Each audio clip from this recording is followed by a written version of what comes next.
Most of us, everyone here is above a freshman. We all moved in. Did anyone have like a bad roommate your freshman year? Raise your hands. All right, I'm here. Yeah. So we became RH. You guys are lucky because I haven't had one yet. So that's why I became an RH. My freshman year, I had a roommate named Sebastian Rispe. Does anyone know him? Yeah. Okay. So just really quickly, he is. This isn't like, supposed to be whatever, but he's like a Greek god. Like, he's just a really good-looking guy. He's from Peru. He's got that accent, and just everyone loves him, right? And anytime I brought a girl to come watch a movie with me or something like that, next thing I know, I'm playing like what Flappy Bird on my iPhone while the girl's in his bed watching Scary Movie 3 or something stupid like that. So I hated the guy, right? Like, if he got stuck in a bear trap, and he's like, "Got this, help me!" I'm like, dude, that Sandy show's on in like 5 minutes. I don't think I can help you. But at the time, we had a rough part. But when I first met him, when he first walked in, I thought, since he's from Peru, since he's from Peru, I thought, there we go. So, since he's Peru, I thought he'd have like a very thick accent, like a South American accent. And I'm sitting in my bed, and another diver walks in. He's on the swim team, by the way. Another diver walks in named Eric, and I was like, "Hey, what's up, Eric?" Then all of a sudden, the door opens, and there's standing. And I was like, "Geez, please tell me he's not. Please tell me this guy's not my roommate." And I'm expecting that thick accent, and he goes, "What's up, Kurt?" And I was like, "Oh, cool, this guy speaks English," I was all excited. And then I later find out, this is all completely true, by the way. I later find out the way he learned how to speak English was listening to Bob Marley. So he had the thickest Bohemian Bohemian accent here. So he'd be like, oh, cut, flush the toilet. It smells like poop in the whole room. Everything he learned was from Bob Marley. That was his idol. And he had Bob Marley everything in the room. So he's pretty cool, let's face it.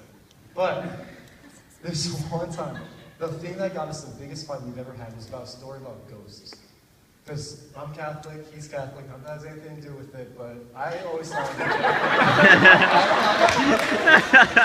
thought in general, and I'm also half Spanish, so I thought Hispanic, Catholic kind of things that we believe in ghosts, we're terrified of demons and stuff like that. So I always watch Ghost Adventures, which I now find out is fake, which I don't believe, but I know it is, but I love it. Ghost Adventures is pretty awesome. I watch it every night. I watch it till 3 o'clock at night while he's sleeping in bed and all that stuff. And one day he goes, "Kurt, ghosts are..." I don't know why he's a flamboyant. "Kurt, ghosts are fake. We all know ghosts aren't real." We got the biggest fight. I was like, "Dude, ghosts are real. We know it. They're all over the place, right?" But, where's my water? So, ghosts are real. And this one day, this is the funny story. Laura knows about it because it happened the next day. I'm sleeping in bed, all cuddled up in the fetal position because I'm a cute sleeper.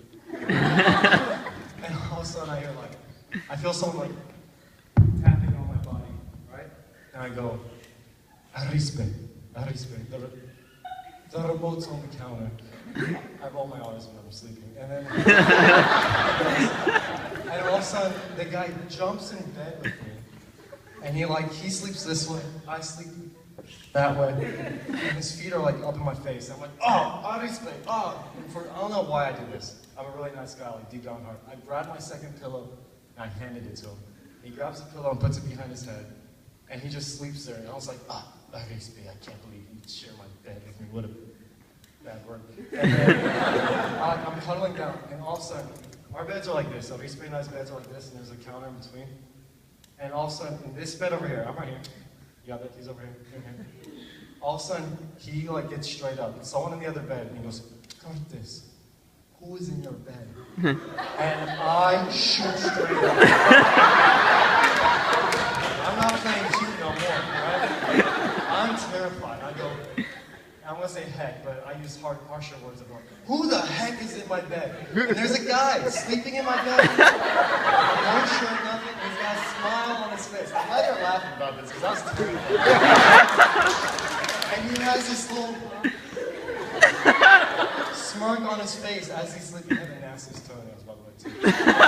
He's sleeping in my bed, and I go, who the heck is in my bed? And the other space goes, never mind, I'll explain in the morning. And I was just like,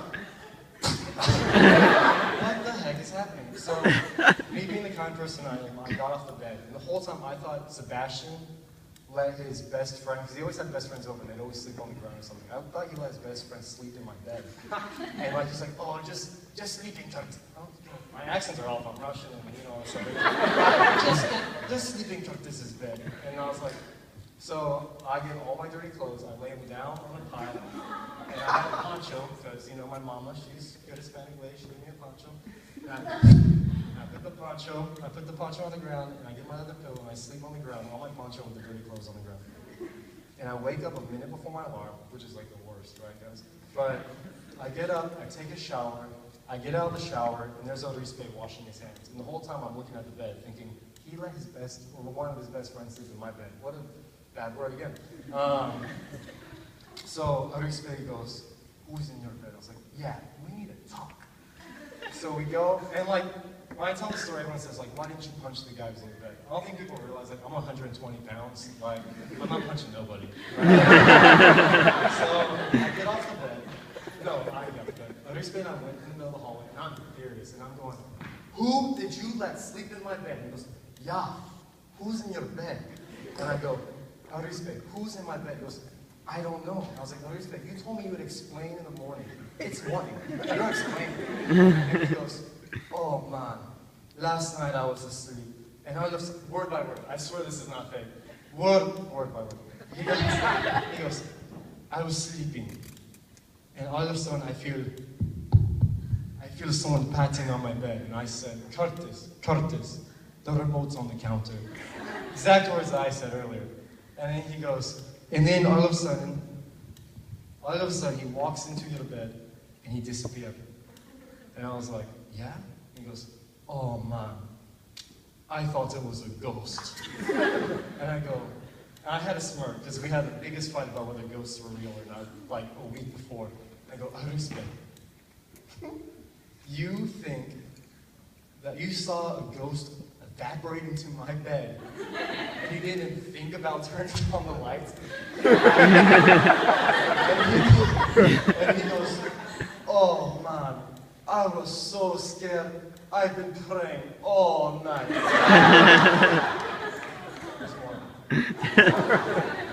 So I was like, so then like this is where like Arispe and I got like a good little bonding time. I'm like, okay, let's go wake this guy up, right? Arispe's like, yeah.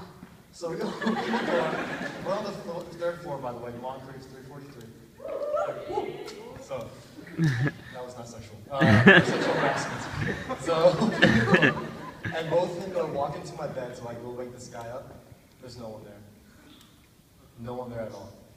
And Arispe and I both look at each other and go, oh no. So now we know there's a ghost in Moncrief. We did our research and we found out that kid died in Moncrief in my room. And he was supposedly known to like jump in people's bed and sleep with them. That's complete BS, guys. I'm just messing. And if that was true, I'd be back in Helotes, Texas in the ministry. Like,